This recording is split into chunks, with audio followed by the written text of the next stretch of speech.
lesson is entitled The Four Functions of a Sentence. So we want to know what a sentence is. Let's open to section 22.1, page 93.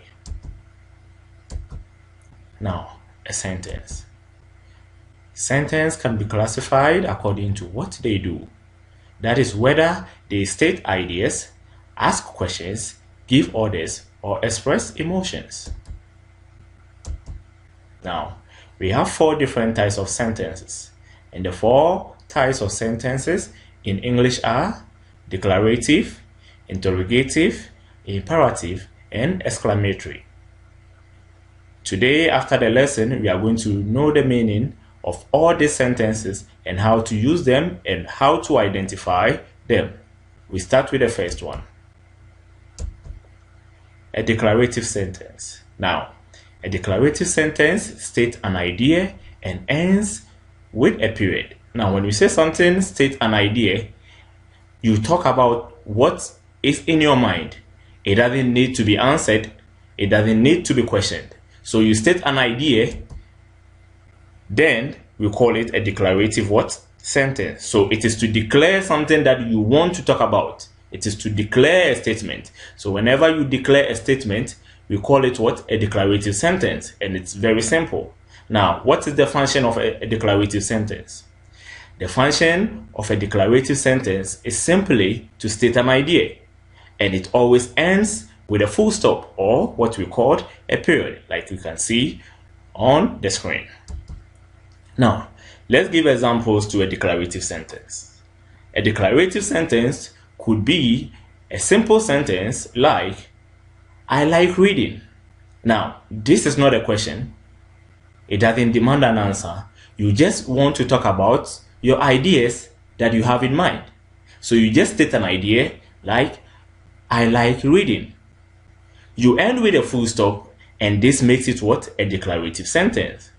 If you leave out the period or the full stop, it doesn't make it a sentence. So always remember to put a full stop at the end of every declarative sentence. Let's go to the second example. I don't like to play basketball, but if there is one I always watch on TV, it is basketball. Now, you could see this is not a simple sentence. It's a sentence that comes with what? Clauses. But it ends with a what? A full stop, and it also states an idea. So we call this type of sentence also a declarative sentence. I hope you understand. Let's move on to the next one. Now, the next in line is an interrogative sentence.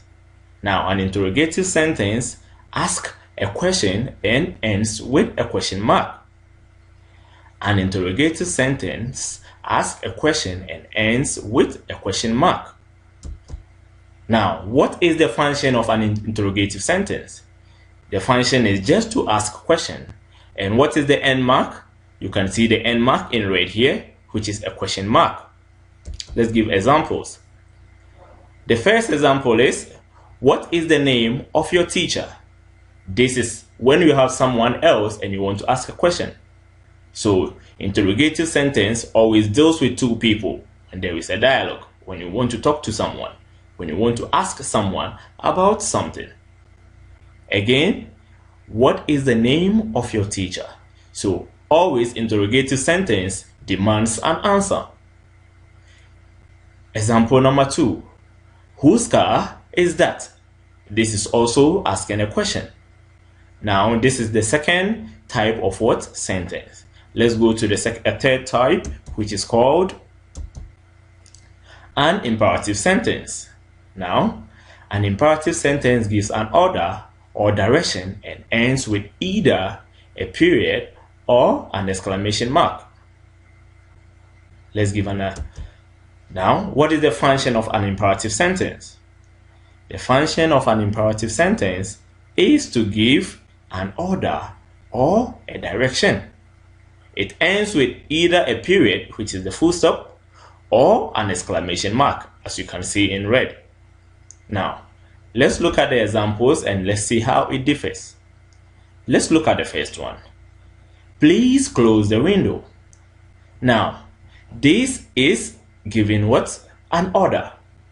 But when giving an order to someone that you respect, you always use the word please. So you ask someone to do something for you, you say, please close the window for me. You give an order, but in a respectful way. You can also give a direction with the same imperative sentence. The second example, watch out for corona while in the mall. That means you know the deadly disease that is coming around these days. So when you go to the mall, you have to watch out for corona. Now, this is telling someone or directing someone on what to do. So this is a direction to someone on what to do when he or she goes to the mall. So you watch out and you will be careful because of the deadly disease. So these are imperative sentences. Let's move on. We have an exclamatory sentence. Now, an exclamatory sentence conveys strong emotions and ends with an exclamation mark. An exclamatory sentence conveys strong emotions and ends with an exclamation mark. Let's look at the function and the end mark. So, the function is to carry strong emotion. Convey is the same as carry. So its function is to carry strong emotions and it ends with an exclamation mark. Now let's go to examples. You must be joking. Now, this is expressing emotion. When someone talks to you in a manner that you think he or she is being funny, you could express how you feel and say to the person, you must be joking. And this is expressing your feeling, and it always ends with an exclamation mark. Let's go with the second example. He is not telling the truth. He is not telling the truth. Now, this is also you expressing what you feel about what someone is saying or a description someone is giving. You feel he is not telling the truth. So you say what you feel, which is conveying or carrying a strong emotion to what someone says. And it always ends with what? An exclamation mark. So we move on. Now, we would have exercises on page 93 and page 94. So if you open your book to page 93, you could see that there are exercises here that we need to tackle. We have exercise 1 and exercise 2. I would like you to tackle exercise 1 and exercise 2 immediately after this video. Now, you could see that they have given you kinds of sentences up there, functions, examples, and end marks. So exercise 1, for example, states that identify the function of the sentence.